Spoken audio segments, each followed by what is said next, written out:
Good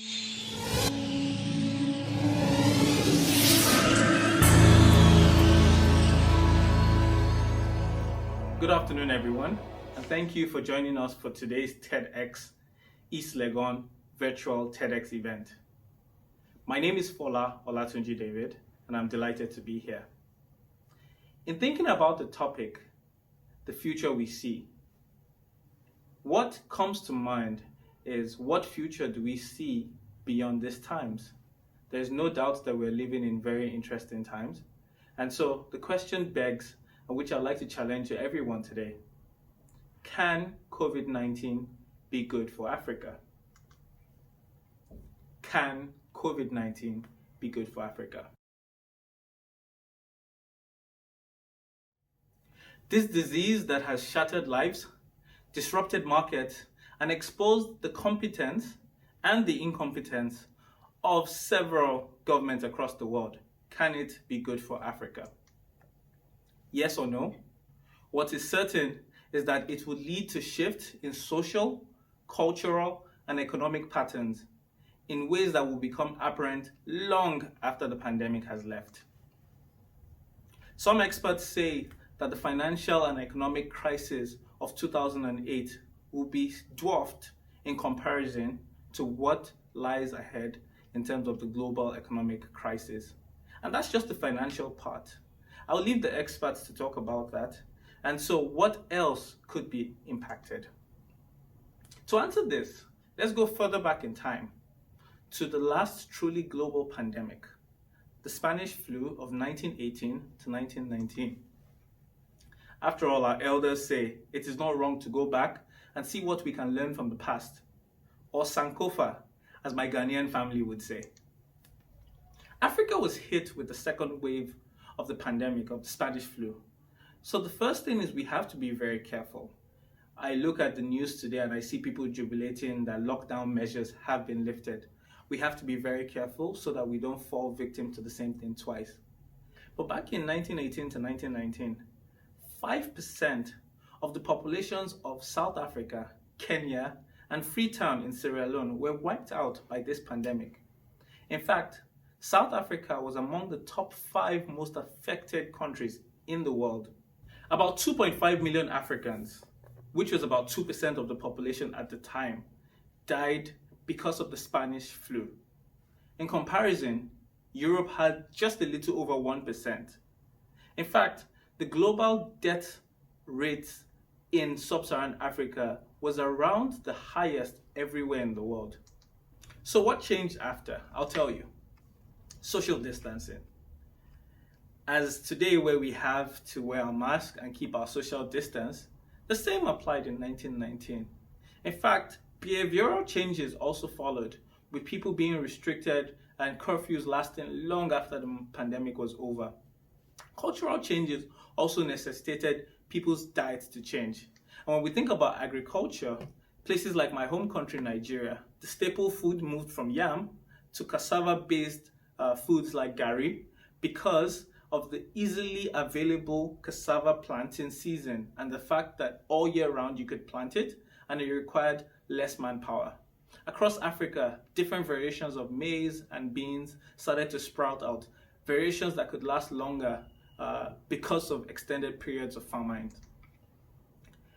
And in religion, arguably one of sub-Saharan Africa's biggest exports to the world, we started seeing new movements like the Aladura movement in Nigeria, the CNS movement in Nigeria, Precious Stone, the Church of the 12 Apostles in Ghana, Kimbaguism in Zaire, now the DRC, and other movements, religious movements across Southern Africa. What one can say is that while these were not related, we saw an increase in faith-based healing and a reduction in healthcare prioritization. That was post-1919.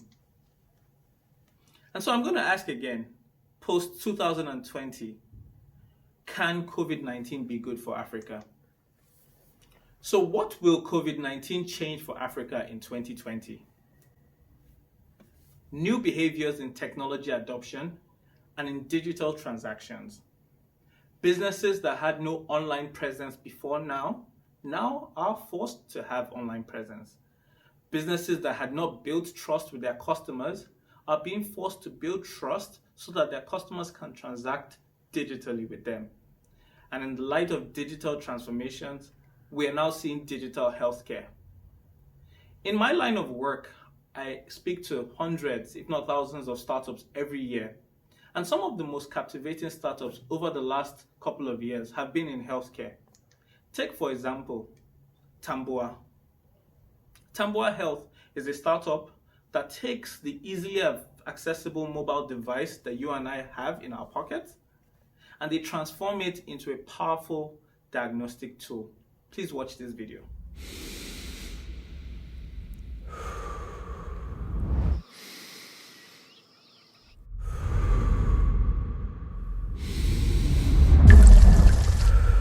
Sound analysis is used in so many fields,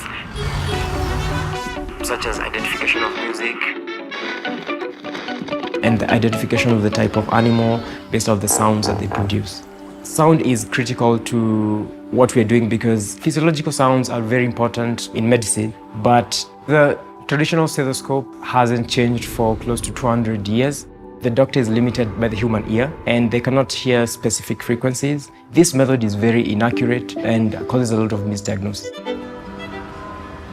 Our mission is to use machine learning and TensorFlow to revolutionize the diagnosis and treatment of respiratory diseases in low-resource areas such as sub-Saharan Africa. The Tambua app is a powerful screening tool that helps doctors make decisions quickly. The core technology is trying to mimic the human auditory system. Once the patient walks in, the doctor collects the lung sounds with symptoms, risk factors, and vitals of the patient, and then the Tambua app combines all that information and gives the doctor a probability of the patient having a specific respiratory disease. So as we think about what can change post-COVID-19, I have a few questions that I want to ask you. How can our healthcare be better prepared to respond quicker? How can we increase healthcare spend, but target it more with technology, like the video I just showed? And we often talk about leapfrogging. How do we pay more attention to public health? In these times, we've also seen a rise in technology-infused businesses. Another one of those is 54Gene. 54Gene have built a biotech company understanding the African genome. And they have responded in times like this, in this pandemic, by partnering with companies such as the Flying Doctors and various state governments across Nigeria to roll out COVID-19 testing booths. This has significantly reduced the turnaround time that states were experiencing, because we know that once you test, you can identify, and once you identify, you can contain. And so I started today with the question, can COVID-19 be good for Africa? And the answer I have is a simple reminder that the best way to predict the future is to build it. Thank you for your time.